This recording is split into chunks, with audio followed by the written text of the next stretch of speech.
안녕하십니까. 내 몸 학당에서 오늘 메르스 관련해서 그 생활 수칙을 좀 설명드리려고 오늘 특별히 이 자리를 마련했습니다.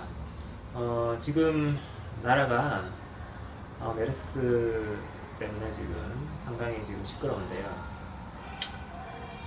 저 같은 경우에는 처음에는 별로 관심을 갖지 않았어요.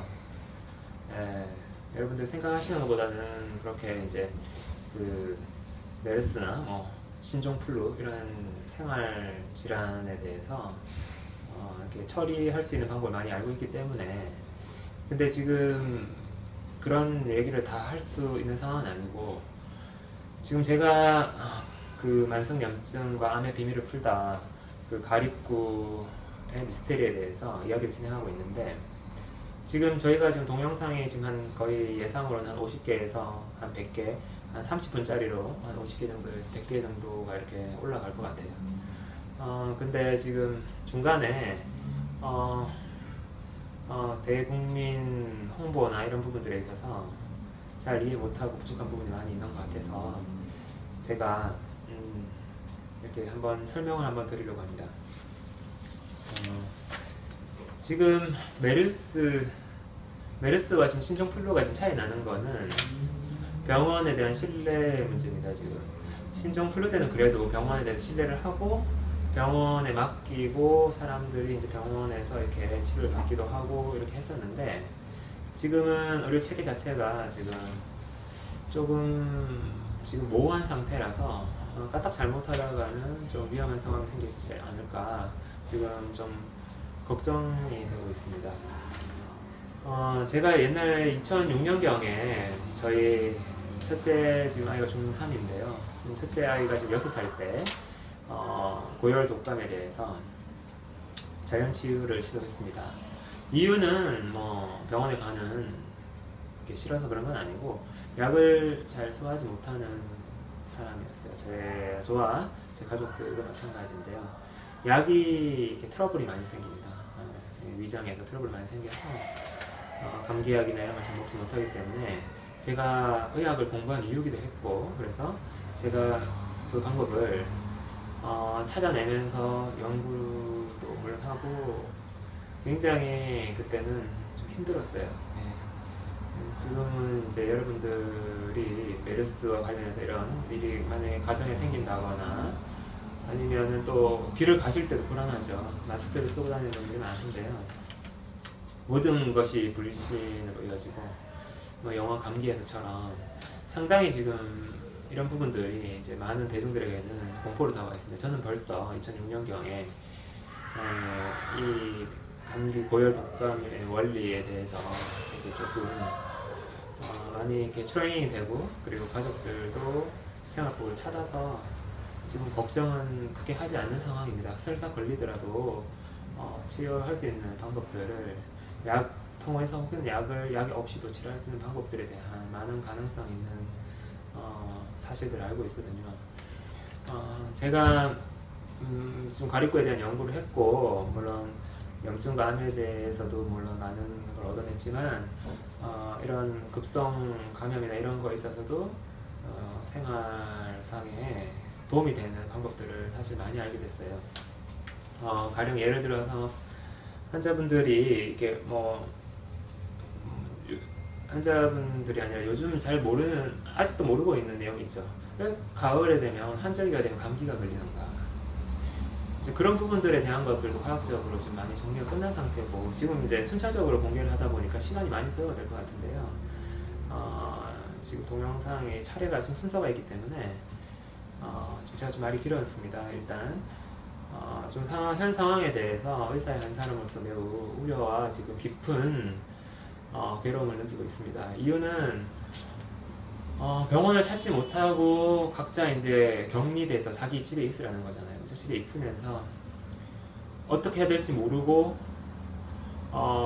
그 병에 걸린 분들이나 그 병에 대한 가능성과 접촉이 일어났다는 분들에게는 상당히 지금 경악할 만한 공포가 일어나고 있기 때문에 옆에 같이 살아가는 한 사람으로서 굉장한 책임감을 느끼고 있고요. 그래서 오늘 지금 긴급히 어제 지금 동영상을 촬영한 상태라서 예정에 없던 동영상을 촬영하게 됐습니다. 일단 지금 상황을 하나 설명을 드리면은, 일단 대학병원이나 이제 큰 병원 같은 데 가는 것을 지금 많이 공포스러워하죠. 그쪽에서는 지금 의사라고, 아무리 의사라고 한들 그 강하게 지금 바이러스가 창궐하고 있는, 막 이 고열도 막 나면서 격렬한 지금 대립이 지금 몸에서 일어나고 있는 그런 사람, 환자 옆에 가면 어떤 의사라 하더라도, 뭐래, 산소 마스크까지 껴야 될지 모르겠지만 어떤 의사라 하더라도 감염이 일어날 수가 있습니다. 감염성이 굉장히 높은 상태에서는 아무리 면역력이 강한 사람도 감염이 일어납니다. 그래서 이제 병원에서 감염 가능성이 높고, 그걸로 인해 가지고 가령 의사의 가족들이나 이런 사람들로 인해서도 2차, 3차 감염들이 일어날 것이라고 예견을 많이 하고 있고, 이제 이 부분이 지금 상황의 핵심이라고 볼 수가 있습니다. 과거에는 이제 병원에서 이제 다른 룰에 의해서 이렇게 했고 진정이 될 수가 있었지만, 지금은 좀 다른 거죠. 이제 각자 자기 집에서 자기 환자들 병원에서도 거부될 수도 있고요. 메르스 환자가 큰 병원을 방문했을 때 그 병원이 방문했다는 사실을 알려지고 그 병원에서 감염자가 발생한다거나 이러면은 그 병원은 경제적 손실을 입을 수 있는 상황이 됐습니다. 이거는 지금 상당히 문제가 복잡해지고 있는 상황을 얘기하는 거고, 지금 정부에서도 이 개인적인 부분에 대해서 할 수 있는 수준의 한계가 있습니다. 지금 우리가 대중처방전, 지금 제가 오늘 설명드리는데 생활 수칙을 얘기 드리는 겁니다. 이 부분에 있어가지고 지금 기본적으로 나와 있는 내용부터 일단은 확인을 하면, 뭐 손을 자주 씻어라, 그리고 뭐 체열이 많이 나타나면 이제 이렇게 해서 긴급 전화를 해서 이렇게 해서 도움을 받으라, 이제 이런 식으로 이제 얘기를 많이 하고 있는데, 사실은 그보다 많은 생활 수칙이 있습니다.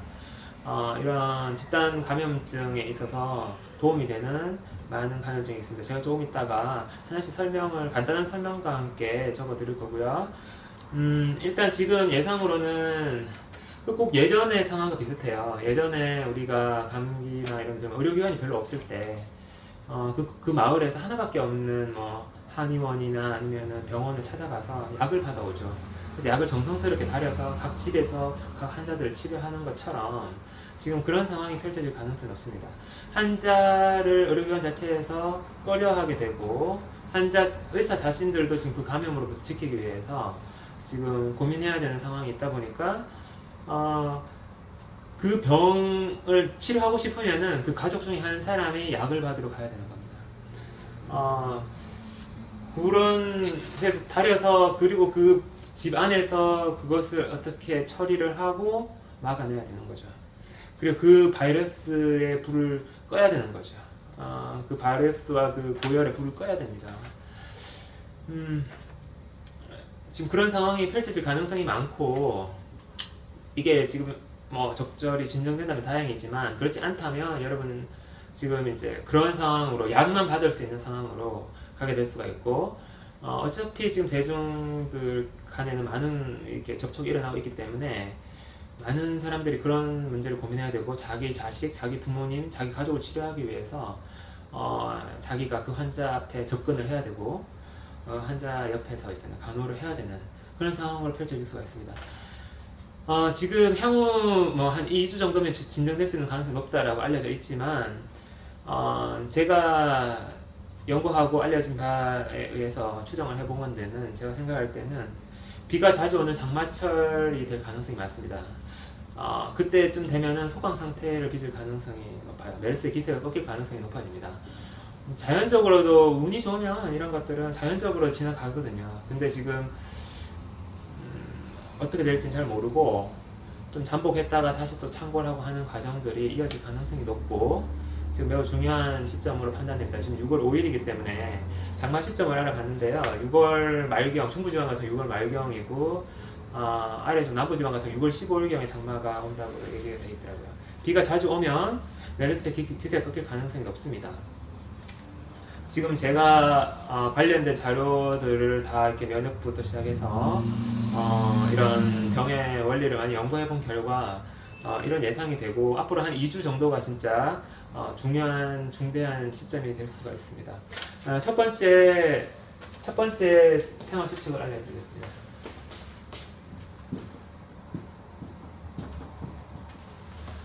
첫 번째 생활 수칙은 소식입니다.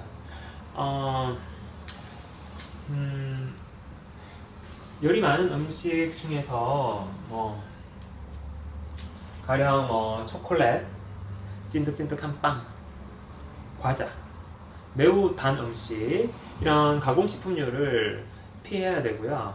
그냥 식빵이나 일반적인 그냥 바게트 빵 같은 정도는 괜찮겠습니다.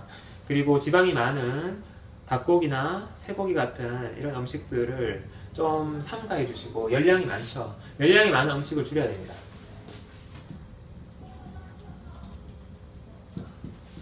열량이 많은 음식을 줄여서 소식을 하셔야 되겠습니다. 두 번째 생활 수칙은 수분의 공급입니다.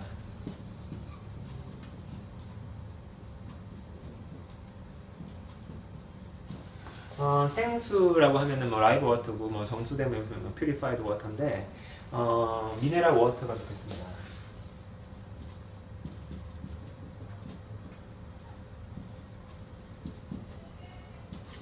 수분 공급이 잘 이루어져야 되겠습니다. 네. 수분의 공급을 그 미네랄 워터를 통해서 잘 이루면은 일단 몸의 그 면역력 자체에서 이 두 가지 부분은 면역력과 관련이 있고 대항성이 커집니다. 그래서 감기나 독감에 걸릴 가능성이 줄어듭니다. 메르스에 걸릴 가능성이 줄어들고요.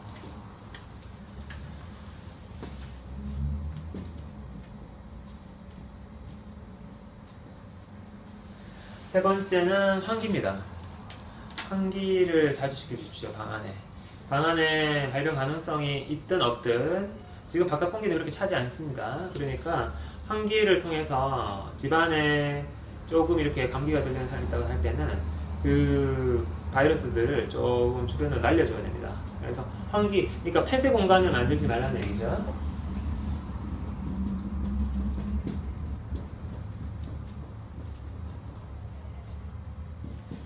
폐쇄 공간이 좋지 않습니다. 그 다음에 폐쇄 공간에서 날씨가 덥다고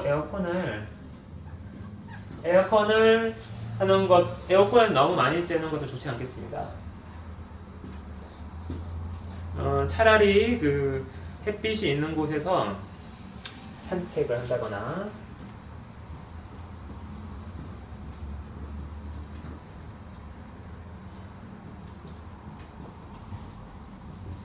조깅을 하는 것이 좋겠습니다. 에어컨을 적절 쬐더라도 너무 오랫동안 에어컨을 쬐는 건 좋지 않겠습니다. 환기가 되지 않고 폐쇄 공간에 있기 때문에 그리고 또 다른 또 면역력 약화의 문제가 초래될 수가 있습니다.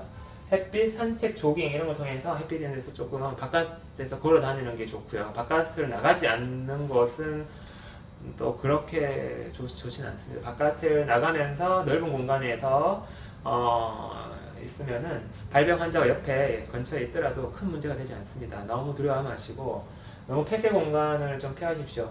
만약에 발병한 환자라든지 이런 사람하고 같이 폐쇄 공간에 있는 경우에는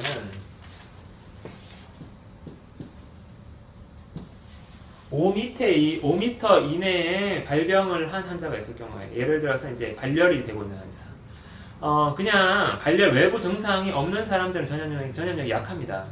너무 막 그냥 모든 걸 다 이렇게 에이즈처럼 두려워하면 안 되고요. 발열이 일어나고 본인이 많이 힘들어하는 환자 있죠. 발열이 되면서 그 사람이 굉장히 힘들어하는 그런 사람이 있을 때는 그런 사람은 직장이나 여기에서 조퇴를 해야 되겠고요. 거기서 5m 이내에 있지 않으면은 5m에 근접해 있는 사람들은 마스크를 착용해야 됩니다.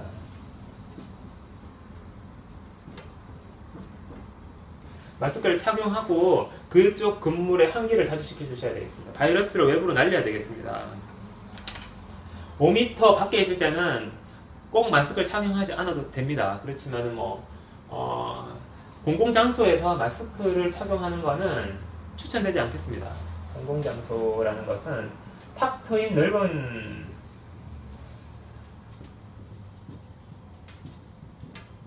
탁트번 외부 실외에서 마스크를 착용하는 게 그렇게 해로울 것도 없지만 어떤 문제가 있을 수 있냐면은 몸이 더울 수가 있습니다. 몸이 더워지면 안 됩니다. 날씨가 더운 날 마스크를 착용하고 너무 더우면은 열이 너무 있잖아요. 안 빠져가지고 오히려 면역력이 떨어질 수가 있습니다. 거의 공공장소에서는 비춥니다. 근데 폐쇄 장소나 환자 근처에서는 발열자 5m 이내에서는 반드시 마스크를 착용하셔야 되겠고 근처에 그 방에 환기, 외부 환기를 꼭 할 수 있도록 해야 되겠습니다. 그 다음에 마스크 문제는 설명드렸고요. 더운 날 바깥에서는 삼가하시고 집안에서나 사무실 안에서 어떤 폐쇄된 공간에서 발열자가 있을 가능성이 있을 때 마스크를 착용하시는 것은 더 필요하시겠습니다. 말씀드렸습니다. 마스크 문제 말씀드렸고요. 그 다음에 활동량을 줄여야 됩니다.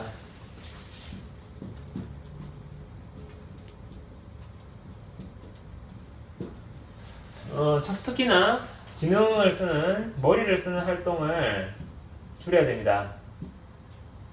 활동량 소식과 함께 활동량을 줄이고 머리를 쓰는 활동 이런 부분들을 좀 줄여야 되겠습니다. 활동을 똑같이 해 나가면은 어려움을 겪을 가능성이 높습니다. 면역력이 떨어지고 감염의 대항력도 떨어질 수가 있습니다.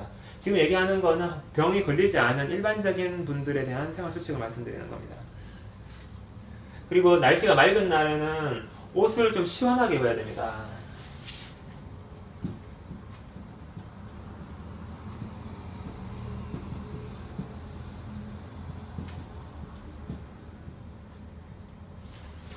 그리고 만약에 비 오는 날이나 좀 기온이 떨어지면 하강시에는 따뜻하게 입어줘야 되겠습니다. 맑은 날 시원하게 입는 방법, 안에 이제 네이 같은 거 입는 분들 안 입고 그냥 바로 외부를 입으면은 시원하게 해서 열이 잘 이렇게 빠집니다. 그래서 일단 그렇게 되겠고요. 시원하게 입어야 되고, 옷을 시원하게 입고, 추운 날에 바람 부는 날 같은 날은 조금 보온을 하면서 더우면 좀 시원하게 약간 땀을 흘리는 것도 괜찮습니다. 활동량을 줄여야 됩니다. 특히 지능 사용하는 활동량 줄이는 거 필요하겠습니다. 이렇게 설명을 되겠습니다. 앞으로 메르스가 한 2주 정도가 고비일 것 같은데 일단은 뭐 손도 씻고 청결하게 유지하고 많은 사람과의 접촉을 금하되 이런 기준에 의해서 관리를 하면은 대항성과 면역력을 갖출 수 있고 되겠습니다. 다음 혹시 기회가 된다면은 메르스나 이게 고열 독감이 이제 걸려서 지금 몸이 어려운 분들을 위한 강의도 좀 준비를 해야 되나 지금 고민을 하고 있는데요. 이런 생활 수칙을 좀 지키면서 하면 전체적으로 우리 사회에 이렇게 불어닥친 공동의 건강 문제를 슬기롭게 해결할 수 있을 것 같습니다. 여기서 마치도록 하겠습니다.